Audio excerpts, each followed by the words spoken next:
Alrighty guys, what's up and welcome back to the channel with some more Victory at Sea coverage and continuing on with our look here at submarines and how they work and how to combat them.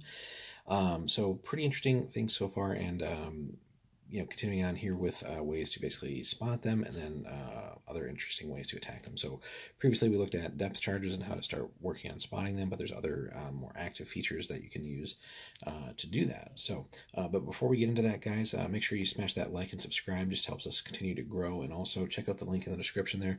If you want to support the channel a little bit more, follow that over to Warlord, and anything you pick up there will help come back and support the channel a little bit. So appreciate everybody who's been doing that. But let's take a look at radar here. So radar can only be used on surfaced subs, and due to their small size, radar can only detect the subs at a range of 20 or less, and then only, again, on a successful crew quality check. So, and it's going to be obviously harder if your crew has been kind of decimated by other crits and things like that. So advanced radar allows for detection with a +1 modifier. So very important whenever you can upgrade into that at points allowing. And basically can carry on looking for others in subsequent turns as well. Radar cannot detect subs. Interesting little, not so much a typo here, but more of a spacing issue, during bad weather, and as the low silhouette of a sub allows it to be shielded by the surrounding large waves. So again, if you're playing in bad weather, subs just have the advantage of the subs just increase that much more.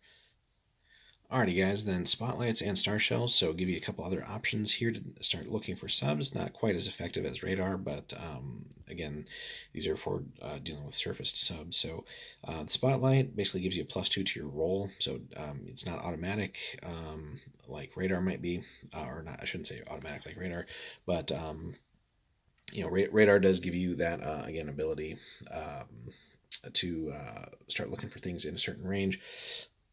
The spotlight here, as a +2 roll is nothing to sneeze at, but it's far from being automatic.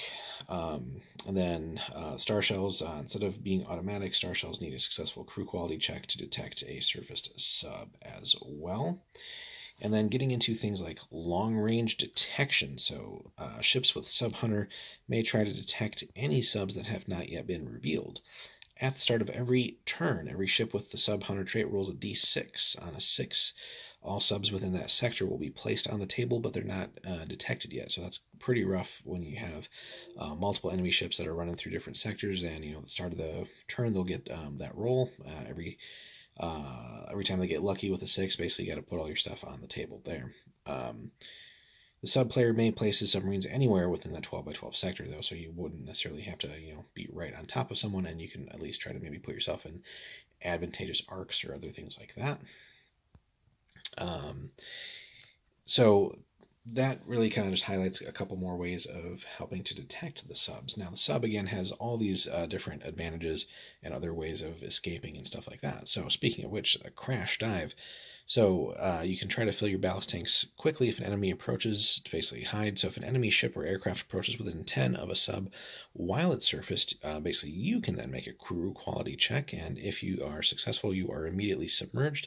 Otherwise, unfortunately, you're still stuck on the surface there. So crash dives will be pretty useful for you. As well, escape. So when opposition grows too strong, a smart sub will dive for the depths and wait for trouble to pass overhead before coming back. So if a sub that is running deep is not detected during the turn, it may be removed from the table in the end phase. It remains in the sector from which it was removed, but may be placed back on the table as normal anywhere within the same sector at the end of the next movement phase. So pretty cool stuff there. Basically just giving you room to redeploy, reappear, and it's still within that 1-by-1 box, basically, so it's not that much territory, but the fact that you can just kind of pop up facing the best possible direction for you, or is potentially really close to enemy subs, or not, sorry, enemy subs, enemy ships in general, or in maybe less advantageous firing arcs that they have and stuff like that. So really is a neat mechanism there.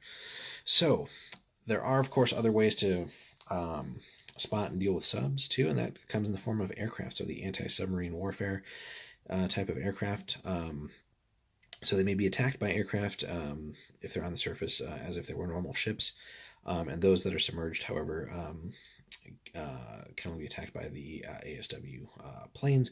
So planes like dropping bombs, for example, or depth charges potentially, or like torps or something like that. So speaking of those, ASW aircraft. So any aircraft can be attacked. Any aircraft can attack a surface sub with any weapon it carries. The aircraft must move into contact with the sub as normal in order to do this. However, a submerged sub can only be attacked by ASW, so again, kind of repeating what they already talked about. Aircraft with the ASW role can attempt to attack a submerged sub with a depth charge by moving to within 8 instead of the normal 3, and rolling a d6. So on a 5-up, the aircraft has spotted the sub and can attack it. The aircraft receives a +1 bonus to this roll, and if the sub was detected or surfaced in the last turn, add another 1 to that. Same with like the firing the torp. ASW aircraft may not attack subs that are running deep, just too deep to be spotted and dealt with. And then the usual modifiers to attack dice are not used when aircraft are attacking a surfaced submarine. So instead, use the modifiers shown in the chart below, which we'll get to in just a moment. And then the last bit that we'll take a look at in this video are observation aircraft and how they work for this. So an observation flight may be tasked to hunt for subs in the area. This should be announced before the start of the battle. Any observation flight used to hunt subs cannot be used for scouting or guiding beyond the horizon attack, so you'll definitely have to find a way of keeping track of that, because there'll obviously be a lot of stuff going on once a battle gets started. And then at the start of each turn, before rolling to see who has initiative, each observation flight hunting for subs can be assigned to attempt to detect a single sub. Note that multiple observation flights can be assigned to detect each sub. So here you roll a d6 on a 4-up, you detect the sub, and you get a +1 bonus to roll if the sub was detected or surfaced in the last turn, and a further +1 bonus if the sub fired a torp in this turn or the last. Observation flights may not attempt to detect subs that are running deep. So again, running deep is always going to be a great escape mechanism for you. You're relatively safe there. But that being said, as you can see here, multiple observation craft can kind of form a pack and kind of keep hunting you.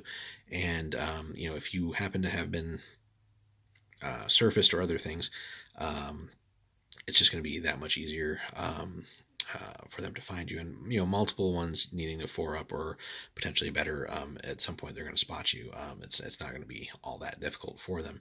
So plenty of ways for the opposing player to look for subs, some more effective than others.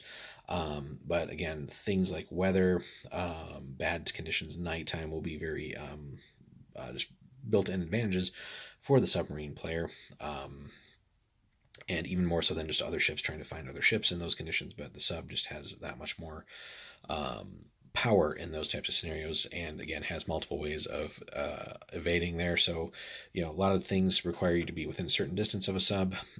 You have the ability to try and do a crash dive, and again, running to the deep is in just about every case your best bet there, and being able to take your model off the table as well, with the escape rules there. So that gives you guys a quick overview again of the subs. We got one more video here for you guys where we'll take a look at the orders and traits, but we do need to briefly address the attack aircraft modifiers here.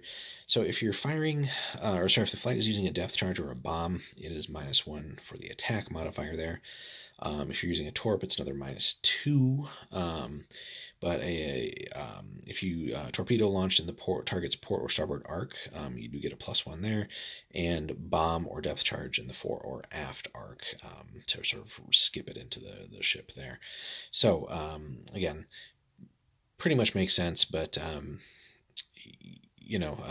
sub again will, in a lot of cases, have plenty of time to see, as aircraft are getting closer, and start to sort of plan ahead there. But again, very easy for the enemy to swarm with aircraft and other things to try and start boxing you in, and then start either dropping depth charges or other ways to start detecting you and stuff like that. So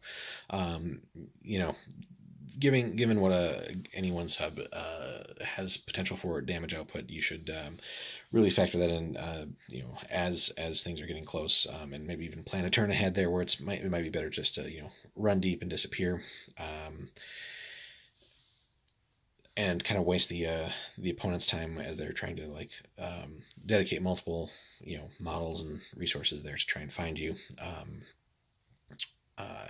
As opposed to somehow trying to battle it out. The sub is just not going to punch that far above its weight in dealing with multiple pursuers, especially ones that are geared towards finding it. Same thing with aircraft, just limited anti-air ability. So you're better off bringing in other assets to sort of help cover for the subs as well. But anyway, let us know what your guys' experiences have been there and how what your preferred ways are of finding and dealing with subs are. Hit us up in the comments there, guys. Thanks so much for hanging out again. Don't forget to hit that like and subscribe, and we'll be back in the next one for you.